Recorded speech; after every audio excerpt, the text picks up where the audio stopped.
वेदांता स्वामिनिति नामिने नमस्ते सरस्वते देवे गौरवाणी प्रचारिणे निर्विशेष शून्यवादी पाशादेशतारिणे जगतगुरु शिला प्रभुपाद की जय। शिला गुरुदेव की जय। सो हरे कृष्णा, वेलकम एवरीवन। तो कल से स्टार्ट हो रहा है पुरुषोत्तम मास, जिसको अधिक मास भी बोलते हैं, मल मास भी बोलते हैं। तो जो भी मैंने सुना है वैष्णवों से, सीनियर से, तो मैं पुरुषोत्तम मास के बारे में मैं उसको शेयर करने की कोशिश करूँगी। और ये इसकी क्या इम्पोर्टेंस है और इसके पीछे क्या कथा है, कब आता है, तो वो सब हम डिस्कस करेंगे। तो भगवान का नाम लेके मैं स्टार्ट करती हूँ। भगवान की कृपा से जो भी सुना है मैं कोशिश करूँगी, जो सुना है मैं वही आगे शेयर करूँ। तो भगवत गीता में भगवान बोलते हैं 11th चैप्टर में कि आई एम काल, कि मैं काल हूँ। और अगर भगवान ही टाइम है, काल है, तो इसका मतलब हर मोमेंट ही ऑस्पिशियस होनी चाहिए। तो फिर ऐसा क्योंकि कोई कम ऑस्पिशियस है, कोई ज़्यादा ऑस्पिशियस है, शुभ है। और तो हम इसको देखेंगे कि अगर हम देखें इसको तो एक्चुअली नारद जी जो हैं वो नारद भक्ति सूत्र में बोलते हैं कि हर वो मोमेंट जो भगवान कृष्ण की भक्ति के बिना है, वो हर मोमेंट क्या है, इनऑस्पिशियस है, अशुभ है। तो अगर हम देखें तो कुछ, हाँ मैंने रिकॉर्डिंग लगा ली अभी लगाई, thank you for telling me. तो नारद,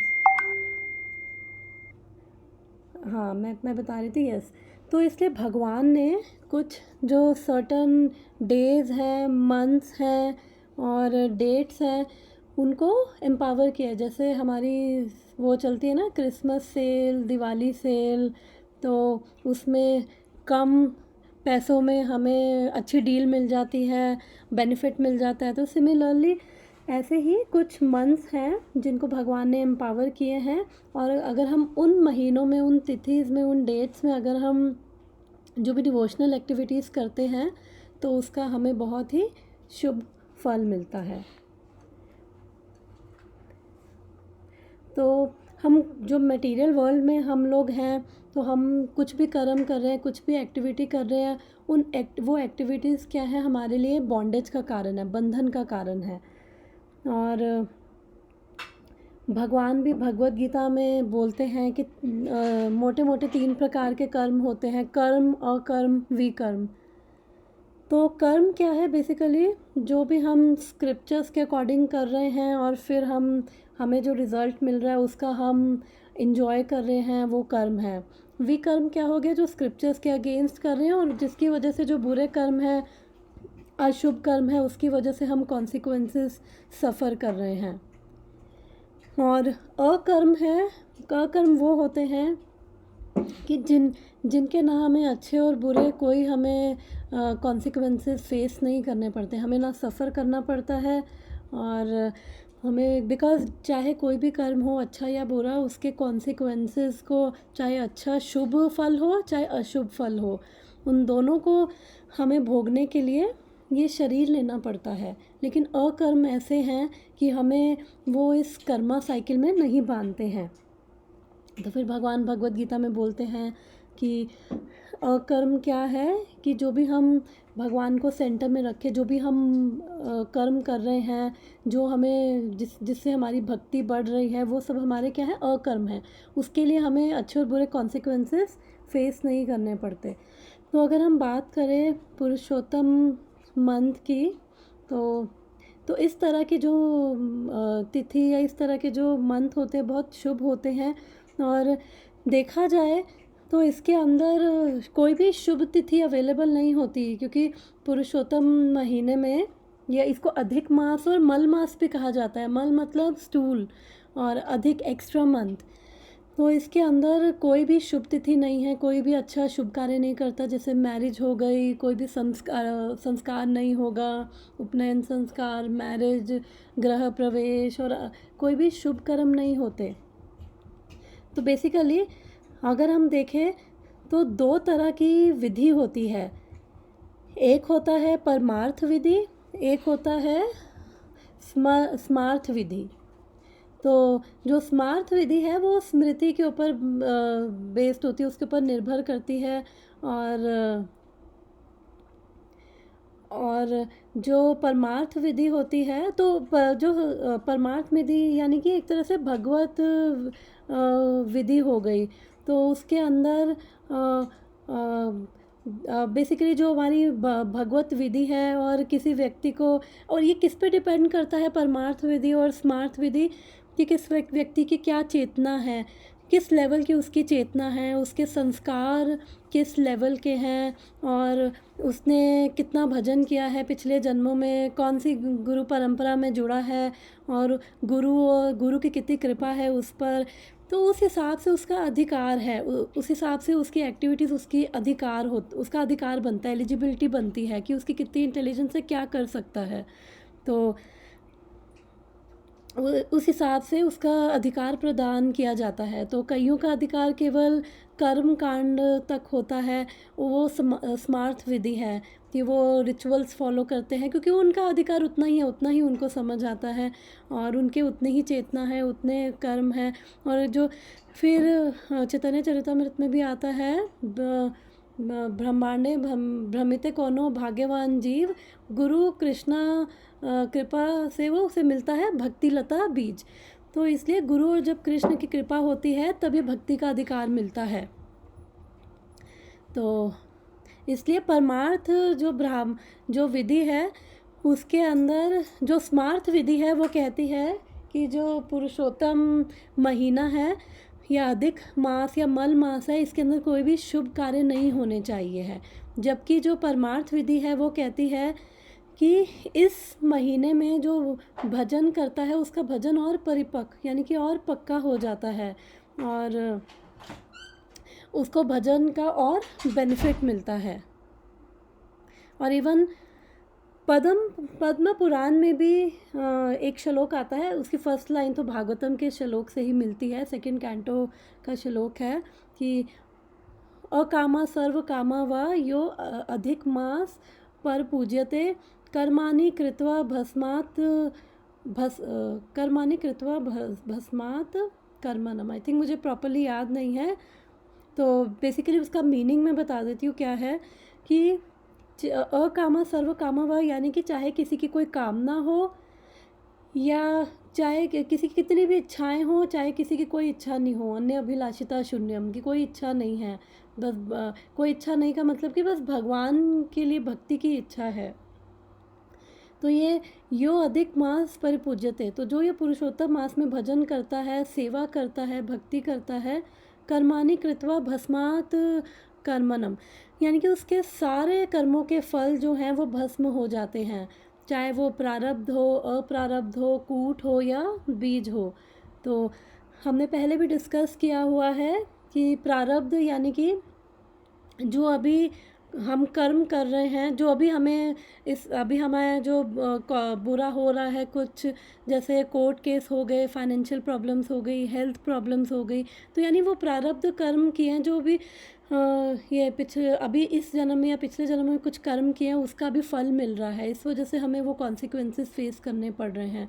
अप्रारब्ध यानी कि पिछले लाइफ टाइम्स का कोटा चल रहा है और वो कोटा ख़त्म ही नहीं होता, बिकॉज़ हम आगे कर्म करते रहते हैं उसमें से थोड़ा, और हर जन्म में उस कोटे में से थोड़ा बहुत हमें कर्म का कोटा मिलता है भोगने के लिए, बिकॉज़ अगर ज़्यादा मिल जाएगा तो मर जाएंगे, मतलब नहीं, जितनी हमारी कैपेसिटी है हैंडल करने की उतना ही कोटा मिलता है। तो हम क्या करते हैं, और कर्म बनाते हैं और फिर हम और एंटेंगल होते जाते हैं। तो ये अप्रारब्ध का जो ये कोटा है ये तो ख़त्म ही नहीं होता है। और फिर बीज, जो अभी पाप कर्म किया उसके बीज लगे हैं, और कूट, ये कर्म कर रहे हैं उनकी वजह से क्या होता है, हमारी प्रवृत्तियाँ बन जाती हैं, हमारी टेंडेंसीज बन जाती हैं। जो काम हम बार बार करते रहते हैं ना, हमारा वो नेचर बन जाता है, हम फिर वैसे ही हो जाते हैं। तो इसलिए वो हैबिट्स बड़ा मुश्किल हो जाता है। जैसे कोई एक बारी सिगरेट पी, फिर उसके बाद उसका 2 बारी पी, हैबिट बन गया, और वो छोड़नी मुश्किल हो गई है। तो ऐसे ही हमारी प्रवृत्ति, हमारा एक स्वभाव, नेचर बन जाता है, और उस स्वभाव के अनुरूप हम कार्य करते, कर्म करते, और वही ये बार बार हमें यही कूट जो कर्म है वो प्रेरित करते हैं, बार बार वही सेम टाइप के बिहेवियर करने के लिए। तो वो कह रहे हैं कि शास्त्रों के मुताबिक वो बोलते हैं कि सब नष्ट हो जाते हैं। कब नष्ट होता है? क्रम एव ही प्रलयत है, यानी कि क्रम में ये नष्ट होते हैं। ऐसा नहीं कि एक बार ही हमने भक्ति करी सारे नष्ट हो गए। धीरे धीरे ये जब हम करते जाते हैं लगातार भक्ति, तो ये क्रम में सारे के सारे ये नष्ट हो जाते हैं। तो इतना पुरुषोत्तम मास की बहुत ग्लोरीज हैं कि इसमें इतने वो हॉर्स सेक्रीफाइसेस का इसमें इतना फल मिलता है जो जितनी एक्टिविटीज़ कर रहा है। तो जैसे हर महीने की अगर हम शास्त्रों की बात करें तो उसमें हर चीज़ पर्सोनिफाइड है, यानी कि एवरीथिंग इज़ अ पर्सन। हमारे स्पिरिचुअल वर्ल्ड में जो ये शास्त्र हैं दे आर पर्सन फॉर्म में हैं। ये पहाड़ और ये एवरीथिंग इज़ अ पर्सन। तो ऐसे ही जो ये मंथ हैं, उन सब मंथ की एक प्रिसाइडिंग डेटी है जिसको अधिष्ठात्री देवी बोलते हैं।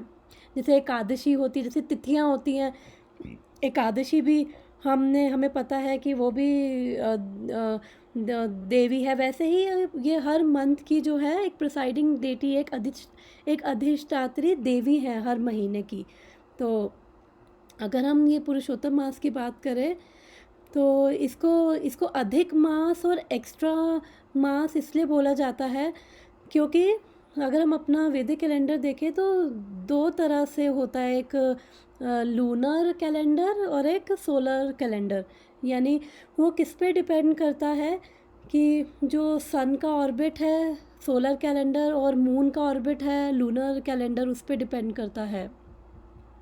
और इसलिए हम देखेंगे कि अलग अलग क्योंकि जो ये सोलर कैलेंडर वो कहता है कि सूर्य उदय से पहले की जो तिथि है उसको सूर्य उदय होने से पहले जो तिथि है उसको मानता है वो। तो इसलिए अगर हम देखें तो थोड़ा बहुत कई बार होता है इन 2 कैलेंडर के अकॉर्डिंग, कई बार अलग अलग 2 तरह की वो कई बार बोलेंगे इस दिन, कोई बोलेगा इस दिन जन्माष्टमी, इस दिन जन्माष्टमी, तो इस दिन एकादशी है। तो वो थोड़ा बहुत वो होता है कि 2 एकादशी इस दिन है, और वो कहेंगे कि चंद्र कैलेंडर के हिसाब से इस दिन है, वो कहेंगे इस दिन है। तो इसलिए वो थोड़ा बहुत ऊपर नीचे ये इस कैलेंडर की वजह से होता है। तो अगर हम देखें ऑर्बिट की बात करें तो ये जो सूर्य का ऑर्बिट है, यानी कि सूर्य का मार्ग और चंद्र का मार्ग, तो हमें पता है कि सूर्य को जो है 360 वो अपना ऑर्बिट 365 डेज़ में कंप्लीट करता है। और चंद्र की बात करें तो उसका महीने का 29.5 डेज़ लगते हैं, और उसको 12 से डिवाइड करें तो मोटा मोटा 354 डेज़ आते हैं ये चंद्र के जो ऑर्बिट है उसके कंप्लीट होने में। तो अगर हम देखें तो इन दोनों में डिफरेंस क्या है, 11 दिन का डिफरेंस होता है मोटा मोटा। तो जो ये 11 दिन है तो वो ऐड होते जाते हैं और फिर एक्यूमुलेट होते हैं, और फिर हर 3 साल के बाद ये एक एक्स्ट्रा मंथ आता है। और तो जो ये एक्स्ट्रा मंथ आता है ये इसलिए आता है ताकि ये बैलेंस हो, अदरवाइज़ वो क्लैशेस होंगे वो कि क्योंकि ये इन्हीं कैलेंडर के हिसाब से हम निकालते हैं होली कब होगी, वो कैलकुलेशन करते हैं होली कब होगी, दिवाली कब होगी, जन्माष्टमी, वो तिथियां निकालते हैं। तो अगर ये इक्वल नहीं होगा तो वो एक कैलेंडर के हिसाब से सर्दियों में होली आ रही होगी, एक कैलेंडर के हिसाब से गर्मियों में आ रही होगी। तो इनको दोनों को बैलेंस करने के लिए, इक्वल करने के लिए वो 11 डेज़ को एक्यूमुलेट करते जाते हैं, और फिर ये एक एक्स्ट्रा मंथ एवरी 3 ईयर्स के बाद ये आता है। तो उसको हम कहते हैं पुरुषोत्तम मास। तो इसके पीछे एक कथा भी आती है कि जो मैंने बताया कि इसकी अधिष्ठात्री जो देवी है ये मल मास या अधिक मास की, वो बहुत परेशान थी, बहुत अपसेट थी। क्योंकि इस महीने में इसको एक्स्ट्रा बोला जाता है, अधिक मास और मल मास भी बोला जाता है, कि जिसका वेस्ट, मल क्या होता है, हमारा बॉडी का वेस्ट होता है ना, तो वेस्ट मंथ, तो वो भी बोला जाता है। तो इसलिए फिर वो बहुत दुखी हुई, ब्रह्मा जी के पास गई और उनको बोला कि मेरे को ऐसा क्यों बनाया गया है। फिर ब्रह्मा जी उनको वैकुंठ, वो विष्णु जी के पास लेके गए। तो विष्णु जी हैं। फिर ये कथा आती है, एक्चुअली कथा के अंदर कथा, उसके अंदर एक और कथा आती है। तो ये स्टोरी ऐसे स्टार्ट होती है कि जो नैमिषारण्य में ऋषिगण इकट्ठे हुए थे, और ये ले या क्या, नैमिषारण्य में जो ऋषिगण इकट्ठे हुए थे, तो 88,000 के आसपास ऋषिगण इकट्ठे हुए थे, और उनके लीडर कौन थे, शौनक आदि ऋषि। हमने भागवतम में भी पढ़ा। तो सूत गोस्वामी वहाँ पे आए थे, और उन्होंने फिर, इवन तो सूत गोस्वामी उनसे बहुत छोटे थे एज में, और वो ऋषिगण हज़ारों साल की उनकी एज थी, पर वो जानते थे कि ये शुकदेव गोस्वामी से इन्होंने कथा सुनी है, और ये हमसे बहुत एलिवेटेड है, हमसे ज्ञानी है। तो उन्होंने उनसे प्रार्थना करी कि हमें बताओ कि कैसे प्यूरिफाई हुआ जाए, कैसे शुद्ध हुआ जाए, कैसे जल्दी कुछ क्या किया जाए कि हम जो भी कर रहे हैं एक्टिविटीज़, डिवोशनल एक्टिविटीज़, हमें उसका थोड़े में हमें ज़्यादा फल मिले। तो फिर उसके अंदर, हाँ जी, सॉरी माता जी, एक्चुअली ये जो आप बोल रहे हो, ये फिर से आप बताइए ना एक बार। मतलब नैमिषारण्य में शौनकादि ऋषि मतलब आए थे, और फिर उसके बाद वो सुखदेव गोस्वामी का क्या रोल था? सूत गोस्वामी वहाँ पे आए थे। तो सूत गोस्वामी से उन्होंने ये क्वेश्चन किया था जो मैंने अभी बोला, कि नैमिषारण्य में ऋषि इकट्ठे हुए थे, बहुत एलिवेटेड सेजेस थे, और उनके लीडर थे शौनक ऋषि। तो बोल देते हैं ना कि जैसे ये डिवोटीज़ आए थे, ये आदि डिवोटीज़ आए थे, तो ऐसे बोल देते हैं ना, एक्सेट्रा, यानी उन सबको इंक्लूड कर लिया। तो उनके लीडर थे शौनक ऋषि, तो इसलिए उनको शौनक आदि ऋषि बोला जाता है। अब सबका नाम तो लेंगे नहीं, तो लीडर का नाम ले लिया, और एक्सेट्रा आदि ऋषि, तो ये सारे। तो इसलिए सूत गोस्वामी से उन्होंने ये क्वेश्चन पूछा।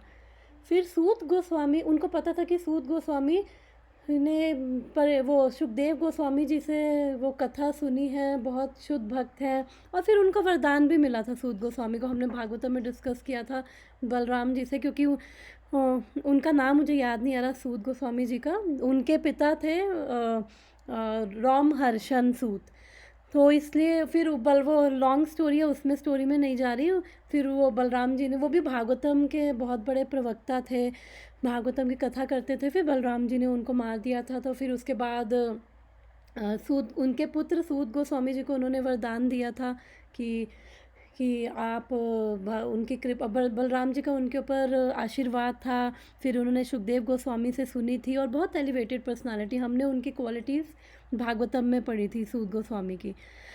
तो फिर इन्होंने उनसे क्वेश्चन पूछा, तो सूत गोस्वामी ने कहा कि मैंने जो सुना है ये सुखदेव गोस्वामी ने परीक्षित महाराज को बताई थी, ये जो मैं आपको सुनाऊंगा।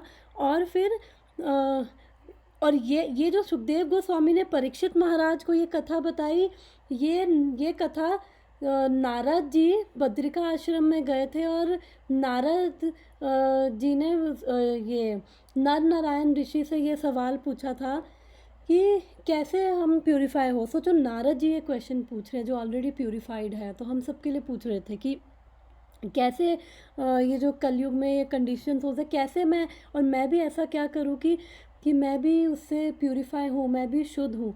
तो फिर ये नारायण ने उनको ये कथा सुनाई थी, जो एक्चुअली वो ये कथा फिर ये युधिष्ठिर महाराज और कृष्ण की कथा उन्होंने सुनाई। तो ये 4 कन्वर्सेशन चल रही है। तो कन्वर्सेशन के बीच में कन्वर्सेशन सूत गोस्वामी नैमिषारण्य के ऋषियों को बता रहे हैं, कि शुकदेव गोस्वामी ने परीक्षित महाराज को सुनाई। और शुकदेव गोस्वामी ने क्या कथा बता रहे हैं कि जो नारद जी ने नारायण बद्रिका आश्रम में नारायण से सुनी। और नारायण क्या कौन सी कथा बता रहे हैं? जो स्वयं कृष्ण और युधिष्ठिर महाराज, जो स्वयं भगवान कृष्ण ने युधिष्ठिर महाराज से बोली थी। तो अब हम उस कथा पे आते हैं कि एक बारी जो भगवान कृष्ण हैं वो काम्यवन में गए थे। आई थिंक किसी ने ज्वाइन किया था। ओके कोई नहीं। तो भगवान कृष्ण है। हरे कृष्णा पूर्णिमा माता जी। हरे कृष्णा माता। आज हम पुरुषोत्तम मंत्र के बारे में डिस्कस कर रहे हैं, क्योंकि कल से वो स्टार्ट है और 15 अगस्त तक, आई थिंक 15 अगस्त तक है। कल से स्टार्ट होगा 18 जुलाई। इंडिया में भी 18 जुलाई से स्टार्ट है। इंडिया की तो आज हो गई, हमारा कल से है 18 जुलाई 15 अगस्त तक है। तो उसी के बारे में डिस्कस कर रहे हैं। तो मैं वो उस मेन कथा पे मैं आ रही हूँ। अभी मैंने वो बताया है, आप रिकॉर्डिंग में आप सुन लेना। तो अब ये भगवान कृष्ण जब काम्यवन गए थे तो वहाँ पे काम्यवन इसलिए गए थे, उसको लोहावन भी बोला जाता है। और वृंदावन के आसपास का ही वो वन था। 12 वन है, लोहावन, काम्यवन, तो अलग अलग। तो जब पांडव, जब युधिष्ठिर महाराज सब कुछ हार गए थे अपना, वो ये जो उन्होंने खेला था, और वो अपना सब राज्य सब कुछ हार गए थे। फिर उनको वनवास हुआ था और फिर उनको ये भी बोला गया था कि अगर आपको पहचान लिया गया लास्ट 1 ईयर में, यानी 13th ईयर में, तो आपको फिर से ये 12 वर्ष का और करना पड़ेगा वो। तो उस समय भगवान कृष्ण गए वहाँ पे। तो जब भगवान कृष्ण गए तो उन्होंने जब पांडवों की जब कंडीशन देखी, तो कैसे सफ़र कर रहे हैं, उनको बहुत गुस्सा आया भगवान कृष्ण को। भगवान कृष्ण भक्त वत्सल हैं, तो अपने भक्तों को वो सफ़र करता हुआ देख नहीं सकते। तो उनको इतना गुस्सा आया, उन्होंने बोला कि मैं युधिष्ठिर और दुशासन, मैं उन दोनों को मैं मार दूंगा, उनकी वजह से ये सब हुआ है और मैं सब कुछ ख़त्म कर दूंगा। तो फिर उसके बाद युधिष्ठिर महाराज ने उनसे प्रार्थना करी और युधिष्ठिर महाराज ने उनसे बोला नहीं नहीं, आप ऐसा कुछ नहीं करोगे, ये सब हमारे जो है, हम समझ सकते हैं हमारे ही अपने कर्मों का फल है, हमारे ही अपने कर्मों की वजह से ये हमारे को ये सफरिंग मिल रही है। तो फिर उन्होंने भगवान कृष्ण से पूछा कि ऐसा क्या है कि जो भी हम जो फेस कर रहे हैं वो किस वजह से ये हम फेस कर रहे हैं। तो फिर भगवान कृष्ण ने उनको स्टोरी सुनाई थी और भगवान कृष्ण ने उनको बोला कि आपने पिछली लाइफ टाइम्स में पुरुषोत्तम जो महीना है, अधिक मास, या जिसको मल मास भी कहते हैं, आपने उसका निरादर किया था, आपने उसको प्रॉपर्ली फॉलो नहीं किया। तो इस वजह से आपको ये कॉन्सिक्वेंसेस फेस करने पड़ रहे हैं। तो फिर उन्होंने बोला ठीक है। फिर उतने में द्रौपदी आई, तो द्रौपदी ने बोला मैंने ऐसा क्या किया है, मैं तो अभी इसी लाइफ टाइम में आई हूँ, तो मैंने ऐसा क्या किया है कि जो मेरे साथ मुझे ये सब फेस करना पड़ा, वो दुशासन के हाथों वो निवृत्त होने का, उसके बाद फिर ये सब वनवास और ये सब चीज़ें। तो भगवान कृष्ण ने फिर उनको बताया कि द्रौपदी की, उन्होंने फिर पिछले लाइफ टाइम की उन्होंने स्टोरी सुनाई कि वो उनको बोला कि आप पिछले जन्म में मेधावी ऋषि थे, आप उनकी पुत्री थी। और जो वो मेधावी ऋषि थे, आप उनकी पुत्री थी। और वो जो मेधावी ऋषि थे वो बहुत ही पायस थे, वो हमेशा भगवान की भक्ति में मग्न रहते थे और अपनी सारी ड्यूटीज़ अपने वो करते थे। और और उन्होंने वो इतना उसके अंदर अपनी भगवान में इतना, अपनी ड्यूटीज़ में इतना वो मस्त थे कि वो भूल ही गए कि उनकी जो पुत्री है वो मैरिजेबल एज की हो गई और उसका विवाह भी करवाना है। फिर जब उसने देखा, जो द्रौपदी जो ब्राह्मणी थी पिछले लाइफ टाइम में, उसने देखा कि उसकी सारी जो फ्रेंड्स हैं उनका विवाह हो रहा है, उसका नहीं हो रहा, तो फिर उसको भी फील हुआ। बट अनफॉर्चुनेटली जो मेधावी ऋषि थे वो द्रौपदी का विवाह किए बिना ही वो अपना उन्होंने शरीर छोड़ दिया। और तो वो द्रौपदी बहुत दुखी, बहुत अपसेट हो गई, जो मतलब पिछले लाइफ टाइम में वो थी।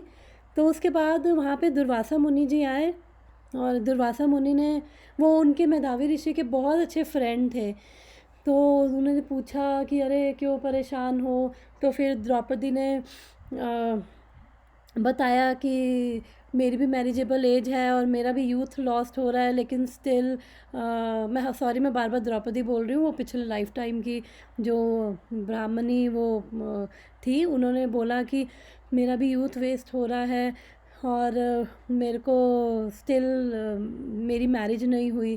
तो फिर उन्होंने जो वो गर्ल थी, उन्होंने उसने बहुत उनकी सेवा करी, प्रसाद खिलाया, तो दुर्वासा मुनि प्रसन्न हुए। दुर्वासा मुनि के बारे में हम सब जानते हैं कि वो बहुत, अगर प्रसन्न होते हैं तो ही सॉफ्ट एज द लोटस, और अगर गुस्सा होते फिर उनके गुस्से से खतरनाक किसी का गुस्सा नहीं है। तो प्रसन्न होते हैं तो बहुत प्रसन्न होते हैं, फिर वरदान देंगे। तो फिर उन्होंने द्रौपदी से बोला कि ठीक है, चिंता मत करो, अभी अगले महीने पुरुषोत्तम महीना आएगा तो उसको फॉलो करना, उसका प्रॉपर व्रत करना, तो उसके बाद सब कुछ ऑस्पिशियस हो जाएगा। तो फिर द्रौपदी ने कहा कि अरे ये क्या इतना ज़्यादा बढ़ा चढ़ा के आप बोल रहे हो, मैं नहीं मानती इन सब चीज़ों को, मैं क्या बोल रही हूँ, मुझे क्या चाहिए और आप मुझे क्या बोल रहे हो करने को। तो फिर दुर्वासा मुनि को गुस्सा आ गया, उनकी आंखें लाल हो गई, तो उन्होंने द्रौपदी को कर्स कर दिया कि जाओ, तो यू बिकम ओल्ड और तुम अपनी सारी ब्यूटी, वो मतलब जो प्रीवियस लाइफ में वो जो गर्ल, वो ब्राह्मणी थी, तो उन्होंने वो बहुत सुंदर थी, और उन्होंने कहा सारी ब्यूटी तुम्हारी चली जाएगी। तो फिर उसके बाद वो जो लड़की थी, ब्राह्मणी थी, उसने प्रार्थना करी, अरे कि मेरे साथ तो कितना अनफॉर्चुनेट हो गया कि मेरे फादर भी चले गए और अब मैं अब किसके शेल्टर में जाऊँ, मैं क्या करूँगी, मेरा सब कुछ ख़त्म हो जाएगा।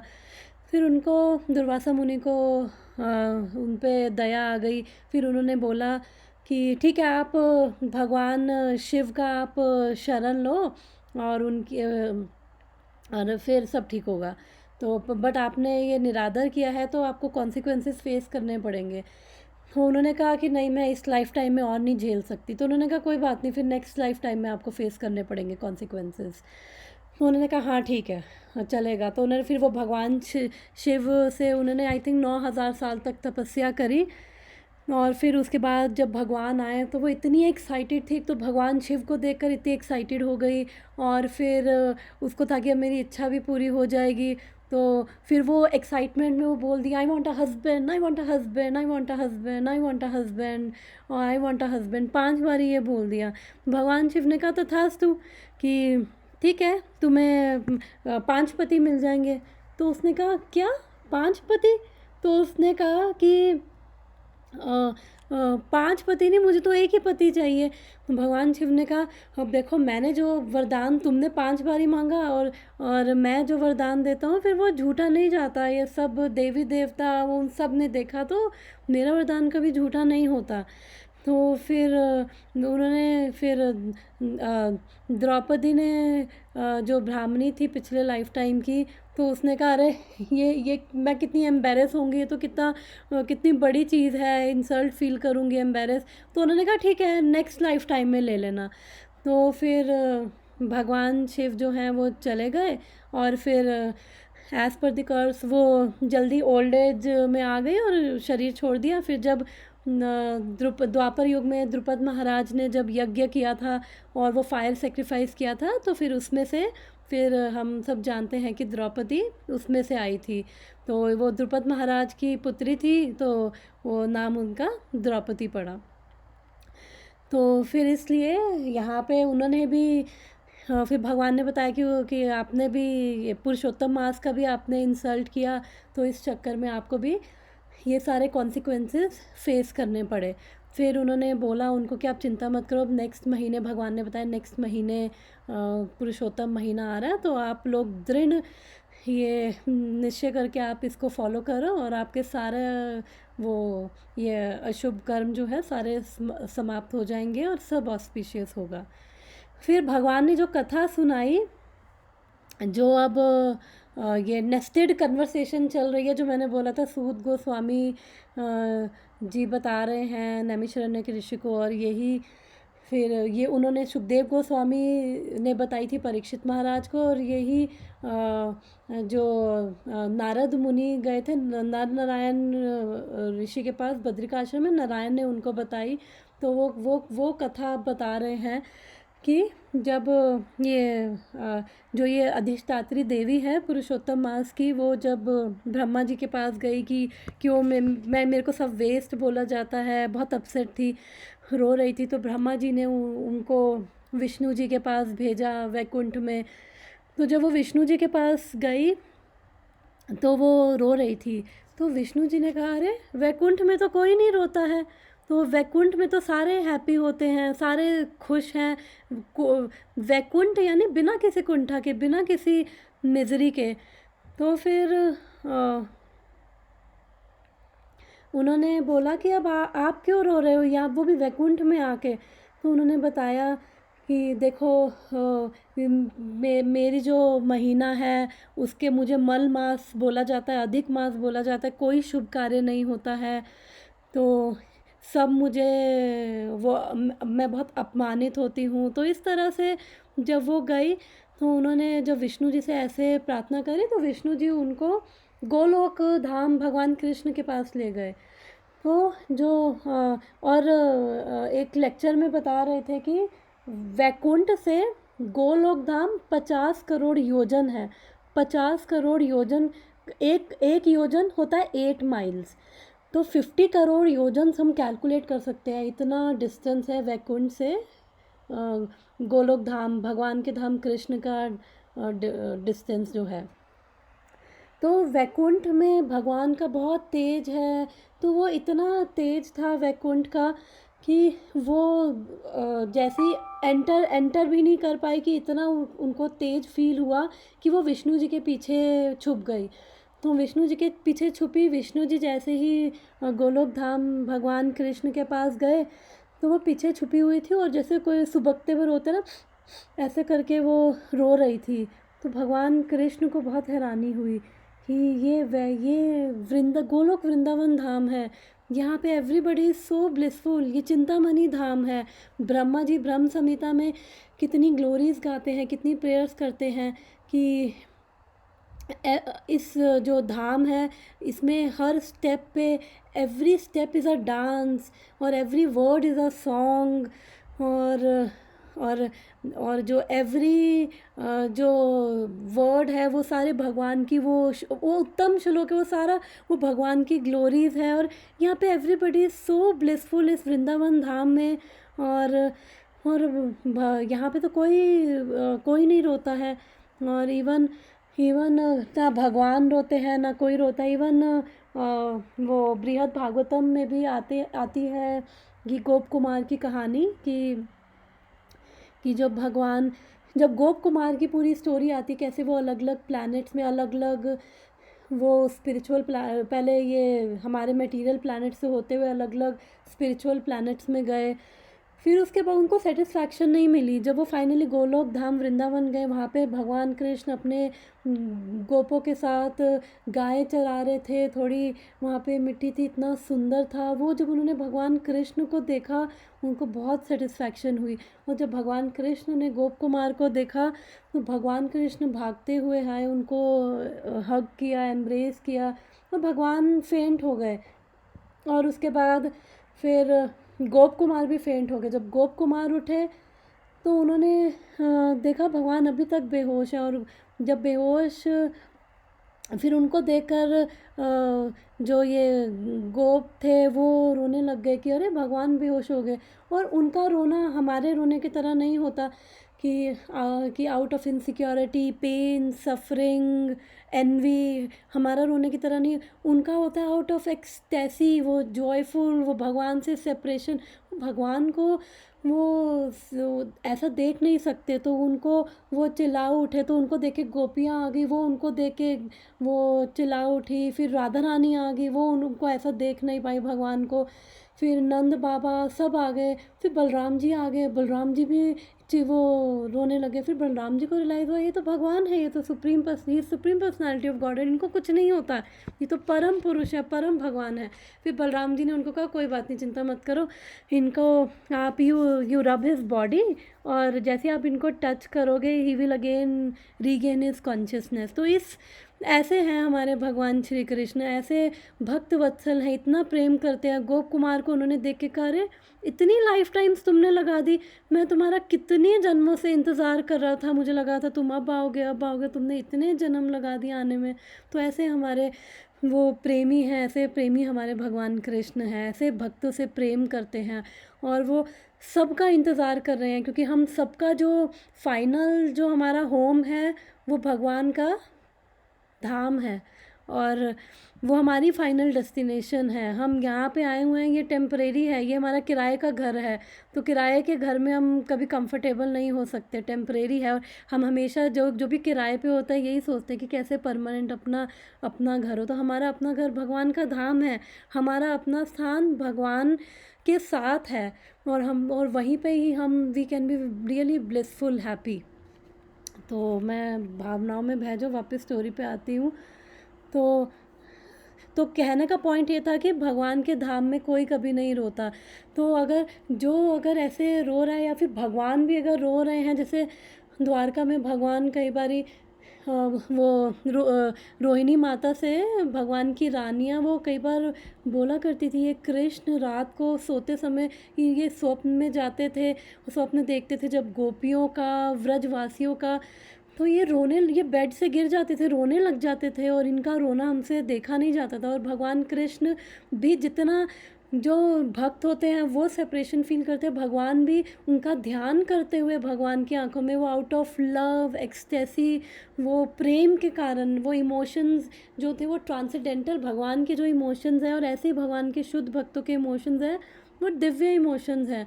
तो उसके कारण फिर भगवान की ऐसी हालत होती थी। तो इसलिए जो गोलोक धाम है वहाँ पे सब they are really happy, blissful हैं। तो फिर उसके बाद जब वो विष्णु जी के पीछे से जब वो आई, तो उन्होंने बोला कि मेरा सारा अपमान करते हैं, मेरे को अधिक मास, मल मास बोला जाता है, और कोई मुझे ऐसा लगता है कि I am not accepted by anybody. तो भगवान कृष्ण ने कहा कोई बात नहीं, अगर किसी को कोई एक्सेप्ट नहीं कर रहा, तो अगर वो मेरी शरण में आता है, चाहे वो गोपियाँ हो चाहे वो कोई भी हो, तो किसी को कई बार जो गोपियों को उनके हस्बैंड, फादर इन लॉ अगर रिजेक्ट कर देते, तो आई ऑलवेज एक्सेप्ट देम। जो मेरी शरण में आता है ऑलवेज एक्सेप्ट देम। और अब मेरी शरण में आई हो तो don't worry, I will marry you, और मैं अपना नाम तुम्हें दूंगा। तो इसलिए वो इस महीने को भगवान कौन है, केवल एक ही पुरुष है, पुरुषोत्तम है भगवान, पुरुषोत्तम जिनका उत्तम श्लोकों से गुणगान किया जाता है, वो पुरुषोत्तम है भगवान। तो उन्होंने कहा आई विल एक्सेप्ट यू। तो फिर जैसे अब किसी का हस्बैंड अगर मिलियनेयर हो, तो पति की सारी चीज़ें वाइफ की ऑटो अपने आप हो जाती हैं। तो फिर भगवान ने वो कहा कि मैं तुमसे विवाह करूँगा and I will accept you. तो इसलिए भगवान ने जब उनको अपना लिया, तो इसलिए उनको भी पुरुषोत्तम, इस महीने का नाम भी पुरुषोत्तम मास बोला गया, यानी कि भगवान कृष्ण का मंथ। इसलिए ये मंथ जो है it is very dear to Krishna. फिर भगवान ने उनको बोला कि आई एम एम्पावरिंग यू। तो जो मेरी क्वालिटीज़ हैं, सारी मेरी चीज़ें हैं, तो और इवन जो भगवान की जो सारी जो शक्तियाँ हैं उसमें से भी सबसे प्रिय ये पुरुषोत्तम मंत्र है, और सबसे पावरफुल ऑस्पिशियस। तो जो ये पुरुषोत्तम मंत्र है, तो इसके अंदर मैंने बताया था कि 2 तरह की विधि है, परमार्थ विधि, स्मार्थ विधि। तो जो वैष्णव होते हैं, जो भक्त होते हैं, उसके अंदर काफ़ी चीज़ें हैं कि कैसे आप फॉलो करो। तो वैष्णव जो होते हैं स्पेशली उनके लिए ये बहुत ही ऑस्पिशियस है। तो इसको करने से ना केवल ये लाइफ टाइम मटेरियल वर्ल्ड में, बल्कि इसके बियॉन्ड भी हम भगवान के धाम को जाते हैं। तो इसलिए इस वर्ल्ड में भी and then after this world भी हमारा ऑस्पिशियस है, एवरीथिंग इज सब ये ऑस्पिशियस है। तो ये पुरुषोत्तम मास की ग्लोरीज है, और जो इवन इसको सुनता भी है पुरुषोत्तम मास की ग्लोरीज को, तो he is also very glorious, क्योंकि उसको भी बहुत बेनिफिट मिलता है। वो आता है काफ़ी वर्णन की, इतने वो हॉर्स सेक्रीफाइसेस का वो सब वर्णन आता है, इतना बेनिफिट मिलता है, बहुत इसकी ग्लोरीज हैं। तो वो सब हम सुन सकते हैं और भी जगह से, बट मैं इसके अब ये है कि अब इसको कैसे फॉलो किया जाए। तो जो मैंने सुना है मैं उसके हिसाब से मैं बताऊंगी कि इसको वैष्णव कैसे फॉलो करते हैं। क्योंकि इसके अंदर जो मैंने बताया था कि जैसे हर महीने अलग अलग ऑफ़र्स चलते हैं ना, क्रिसमस ऑफ़र, दिवाली ऑफ़र, कम पैसों में ज़्यादा सामान, बेस्ट डील मिल जाती है। ऐसे ही इस महीने में भी हम थोड़ी चीज़ें कर रहे हैं, तो हम एक माला कर रहे हैं तो उसका 1000 टाइम्स हमें ज़्यादा बेनिफिट मिलता है। अब नेक्स्ट मंथ अब आएगा, इसके बाद कार्तिक शुरू होगा। तो अमरेंद्र प्रभु कह रहे थे कि ये मंथ जो है वो कार्तिक की तो हम सब ग्लोरीज जानते हैं, तो ये कार्तिक से भी ज़्यादा ये पावरफुल मंथ है। तो वो कह रहे थे कि ये क्यों कार्तिक से ज़्यादा पावरफुल है, ये वो कह रहे थे आई डोंट नो, क्योंकि इसके अंदर राधा रानी की कृपा है। इस महीने में भगवान कृष्ण का ये मंथ है, it's very dear to lord Krishna, और साथ में वो बोल रहे थे कि राधा रानी की भी कृपा है, तो it is more auspicious than Kartik month also. तो अब सबसे पहले जो भक्त हैं वो क्या करते हैं, इसको कैसे इसको फॉलो करते हैं, कि हम वाउस लेते हैं, जितना मुझे याद है तो मैं उस हिसाब से बता देती हूँ कि जो भक्त हैं इसके अंदर वाउस लेते हैं कि सबसे पहले चैंटिंग, कि जितना भी जितने भी हम चैंटिंग करते हैं वो हम एक्स्ट्रा राउंड चैंट करने की कोशिश करें। जो 16 कर रहे हैं, कई लोग 18, 20, 22, 25, डिपेंडिंग ऑन किसकी कितनी कैपेसिटी है, कितना वो है, हम उस हिसाब से एक्स्ट्रा राउंड्स, चाहे एक भी माला एक्स्ट्रा हो, तो इस महीने में हम एक्स्ट्रा राउंड्स करते हैं। और जो अपने ब्रह्मचार्य का व्रत का पालन करते हैं, जो वैष्णव भक्त होते हैं, देन जो अपनी प्रिय चीज़ होती है, जो भी हमारे को सबसे प्रिय चीज़ है वो भगवान कृष्ण के लिए हम सेक्रीफाइस करते हैं। एंड देन वो माता जी बता रही थी एक लेक्चर में कि ऑयल वगैरह भी कई लोग यूज़ नहीं करते, बट गाय का घी और घर में बना हुआ घी यूज़ कर सकते हैं, क्योंकि that is mode of goodness, specially गाय का घी जो होता है। और इस महीने में आई थिंक खुशी ने भी वो भेजी थी ना ग्रुप में, जो ये प्रेयर्स भेजी थी, ये जय राधा माधव की, और ये हम ये पुरुषा सुक्ता अष्टकम, उसको चौरा गन्या पुरुषा सुक्ता अष्टकम वो पढ़ते हैं, मतलब ज़्यादा से ज़्यादा वैष्णव भजन, और ये नंदा अष्टकम, जगन्नाथ अष्टकम, शिक्षा अष्टकम हो गया, और ब्रह्मा स्तुति, जो ब्रह्मा जी ने ये 10th कैंटो 14th चैप्टर में आई थिंक 40 वर्सेस हैं, वो सारी स्तुतियाँ करी थी। ये कुंती महारानी प्रेयर्स, नरसिम्हा, वो प्रहलाद महाराज की प्रेयर्स। और इससे मुझे याद आ गया कि जब हिरण्यकशिपु ने जब ब्रह्मा जी से वरदान मांगा था कि मुझे कि ना अंदर मारा जाए ना बाहर मारा जाए, ना किसी अस्त्र से, ना शस्त्र से, ना दिन में ना रात से, ना किसी जानवर से, ना किसी मनुष्य से। तो एक लेक्चर में मैंने सुना था, वो बता रहे थे कि किसी किसी कल्प में वो ये उसने ये भी मांगा था कि मुझे 12 महीनों में से किसी महीने में ना मारा जाए। तो फिर अब कौन सा महीना, तो किसी किसी कल्प में ऐसा भी होता है कि जो नरसिंह देव हैं इस पुरुषोत्तम मंथ में आके फिर हिरण्यकशिपु का मारते हैं। एंड देन फिर तीर्थवास किया जाए। तो तीर्थ, अब हम लोग जैसे यहाँ पे हैं, अमेरिका में हैं मोस्टली हम लोग, तो अब तीर्थवास का मतलब होता है कि वो उस कॉन्शियसनेस में रहना, क्योंकि हम तीर्थों में जाके क्या करते हैं, हम भक्तों से भगवान के बारे में सुनते हैं, वो उस कॉन्शियसनेस में आते हैं और कि उस मूड में, और ज़्यादा से ज़्यादा कृष्ण कथा इस महीने में सुननी चाहिए और प्यूरिफाई होते हैं। इसलिए हम जब हम भक्तों से सुनते हैं भगवान की अधिक से अधिक कथाएं, गुरुजनों से सुनते हैं, तो हमारे अंदर क्या होती है, शुद्धि होती है। और जितना हम सुन रहे हैं उतना हम इस महीने में जितना ज़्यादा सुन रहे हैं उतना ज़्यादा हम बेनिफिट उठा रहे हैं, उतना ज़्यादा हमारे अंदर प्यूरिफिकेशन हो रही है। और तीर्थ भी यही कर रहे हैं, क्योंकि तीर्थों का स्पेशल प्रभाव है। जैसे वृंदावन हो गया, मायापुर हो गया, जगन्नाथपुरी धाम हो गया, जितने भी हमारे धाम हैं, तो वो सब भी हमारा पर्पस यही होता है, उन धाम में जाकर भी हम भगवान की कथा को, हम भगवान को कानों से देखें। कानों से देखें, हम देखने का मतलब कानों से उनकी कथा सुने और उस मूड में आए। तो जब हम हमारे घर में भी एक मंदिर है, हम उस मंदिर में हम भगवान को साष्टांग करें और भक्तों से ज़्यादा से ज़्यादा कथा, उनकी सेवा।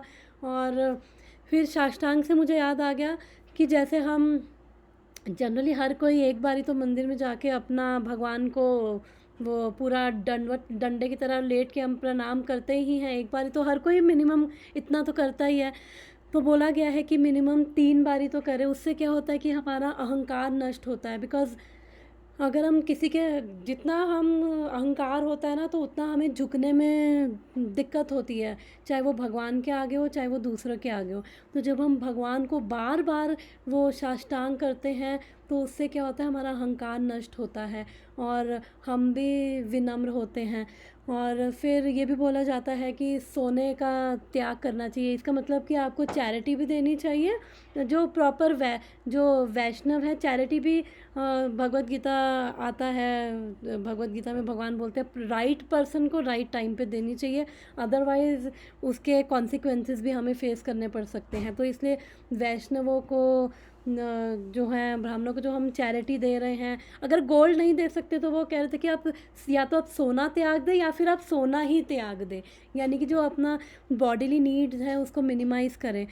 जनरली जो बोला जाता है कि जैसे हम एकादशी डे में करते हैं कि अपने ये नाखून नहीं काटते, सर पे तेल नहीं लगाते, बाल नहीं काटते, तो उसका पर्पस ये है, इसमें इसलिए बोला जाता है। बट एक लेक्चर में प्रभु जी बता रहे थे कि हमें फिर भी क्लीन रहना है। पॉइंट ये है कि हमें अपनी बॉडी की जो नीड्स हैं वो मिनिमाइज़ करनी है, क्योंकि आप इन चीज़ों को करते हो ना, तो हमारा टाइम इन चीज़ों में जाता है, 15-20 मिनट गए, ये गए। तो इसलिए आप अपनी बॉडी को आप क्लीन रखो। लेकिन इसलिए जो ये समार्थ विधि वाले, वो ये सब चीज़ें कर्म कांडिक थोड़ी ज़्यादा करते हैं, वो भी अधिक मास को मानते हैं, लेकिन वो कर्म कांडी की आप लोहे की आप मोस्टली आप ज़मीन पे सो, दैट इज़ गुड। अगर हम सो सकते हैं तो ज़मीन पे सोए एक टाइम। और ये भी बोला जाता है एक टाइम खाना खाएं, डिपेंडिंग ऑन कि कैसी आपकी बॉडी है, आपको अलाउ करती है। मेन पर्पस है कि अपनी डिवोशनल एक्टिविटीज़ को इंक्रीज़ करना। तो कईयों का अगर थोड़ा बहुत खा के, क्योंकि होता है ना ज़्यादा खा लेते हैं ना, बड़ा आलस आता है। स्पेशली मेरे को यही होता है, कई बार दोपहर को खा लेती हूँ, फिर उसके बाद ऐसा लगता है बस अब लेट जाओ थोड़ी देर। तो वो इससे थोड़ा हो, जनरली वो भी साइंस भी यही बोलती है कि आप हमेशा कम खाओ। आयुर्वेद बोलते कम खाओ, और जितनी भूख हो उससे 1 रोटी कम खाओ, एक्टिव रहोगे। तो अपनी बॉडीली नीड्स को आप मिनिमाइज़ करो।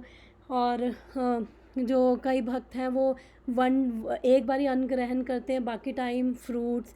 तो डिपेंडिंग ऑन किसकी बॉडी एज और बॉडी कैसे अलाउ कर रही है, और जिससे हम ज़्यादा अपना जो समय है डिवोशनल एक्टिविटीज़ में, भक्ति में, भगवान के स्मरण में, भगवान के चिंतन में, भगवान के नाम में ज़्यादा बिता सके, वो हम चीज़ें ज़्यादा करें। पॉइंट अल्टीमेटली यही आता है। तो बाकी चाहे हम और इवन इस महीने में 2 एकादशी आती हैं, तो कोशिश करें कि जो या तो निर्जल रखें, नहीं रख सकते तो सजल रखें, यानी कि जल वाली रखें, नहीं रख सकते तो फ्रूट्स वाली रखें, नहीं रख सकते तो भी हम जो एकादशी जो प्रसाद होता है उसको हम खा कर फिर अपना ज़्यादा से ज़्यादा ध्यान भगवान के नाम में, भगवान के चिंतन में, भगवान की कथा सुनने में, भगवान की प्रीचिंग भी ज़्यादा से ज़्यादा होनी चाहिए, because these all are very auspicious. जो भी हम कर रहे हैं उसका 1000 टाइम बेनिफिट हमें इस महीने में मिल रहा है। फिर एक लेक्चर में बोल रहे थे कि जब ये व्रत ख़त्म होता है तो 33 मिल्क केक्स यानी मिल्क स्वीट्स उन वैष्णवों को देनी चाहिए जो प्रॉपरली भगवान की भक्ति वो प्रॉपरली फॉलो कर रहे हैं। जैसे वो बता रहे थे कि वृंदावन में भी होता है कि लोग स्वीट्स जो जैसे मंदिर के जो पुजारी होते हैं उनको वो स्वीट्स दे के आते हैं। अब 33 के पीछे क्या सिग्निफिकेंस है आई डोंट नो, 33 क्यों बोला है। तो वो स्वीट्स देते हैं वृंदावन में, जो पुजारी हैं उनको, जो वैष्णव है ब्राह्मण है उनको स्वीट्स डिस्ट्रीब्यूट करते हैं। तो ऐसे वैष्णव कपल हो तो उनको हमें स्वीट्स देनी चाहिए। और पुरुषोत्तम मास जब ख़त्म होता है तो, और ऊपर से अपने जो भी हमारे दीक्षा गुरु हैं, शिक्षा गुरु हैं, हमें हमेशा उनसे कंसल्ट करते हुए, क्योंकि कई बार होता है जोश में हाँ ये करेंगे वो करेंगे, तो बेटर है कि उनको हमारा पता रहता है। तो इसलिए दीक्षा गुरु, शिक्षा गुरु से कंसल्ट करते हुए कि क्या हमारी भक्ति के लिए बेनिफिशियल है, हमें वो एक्टिविटीज़ करनी चाहिए और हमें उनके अकॉर्डिंग उनसे डिस्कस करके हमें अपने वाउज़ लेने चाहिए। एंड ज़्यादा से ज़्यादा हमें डिवोशनल एक्टिविटीज़, ज़्यादा से ज़्यादा भगवान की कथा, ग्रंथ पढ़ना, और इवन हाँ सर, और काफ़ी भक्त जो हैं चैप्टर 15 जिसको पुरुषोत्तम इंग्लिश में उसका नाम है द योगा ऑफ सुप्रीम और हिंदी में नाम है पुरुषोत्तम योगा, तो 15th chapter of Bhagavad Gita recite करते हैं, डेली रिसाइट करते हैं। जो मैंने बताया था ये स्तुतियाँ रिसाइट करते हैं, ज़्यादा से ज़्यादा वैष्णव भजन हो गए, और ये भागवतम से जो ये प्रेयर्स हो गई, ब्रह्मा जी की प्रेयर्स, नरसिंह स्तुति, गजेंद्र मोक्ष, ये सारी प्रेयर्स जो भागवतम से, ये रिसाइटेशन, फिर भगवत गीता चैप्टर 15 रिसाइटेशन। तो ये सब चीज़ें जो हैं वैष्णव जो हैं भक्त जो है ये सब करते हैं जितना मुझे याद आ रहा है। और ज़्यादा से ज़्यादा हमारी जो डिवोशनल एक्टिविटीज़ है हमें कोशिश करनी कि हम जितना हम कर रहे हैं उससे एटलीस्ट हमें अपने आप को पुश करना है कि उससे हम थोड़ा ज़्यादा करें। और this is very auspicious month, very dear to Krishna, तो ये स्वयं भगवान कृष्ण का मंथ है। तो इसलिए जितना हम भगवान कृष्ण के लिए अपनी एक्टिविटीज़, अपनी जो भक्ति की एक्टिविटीज़ हैं हम कर सकते हैं, अपने कंफर्ट जोन से बाहर आके हमें अपने आप को पुश करके हमें करना चाहिए। तो मुझे अभी इतनी याद है जो मैंने सुना है, मैंने जितना मुझे याद है मैंने उतना शेयर कर दिया है। अगर इसके अंदर किसी और को कुछ और ऐड करना है तो मोस्ट वेलकम टू ऐड।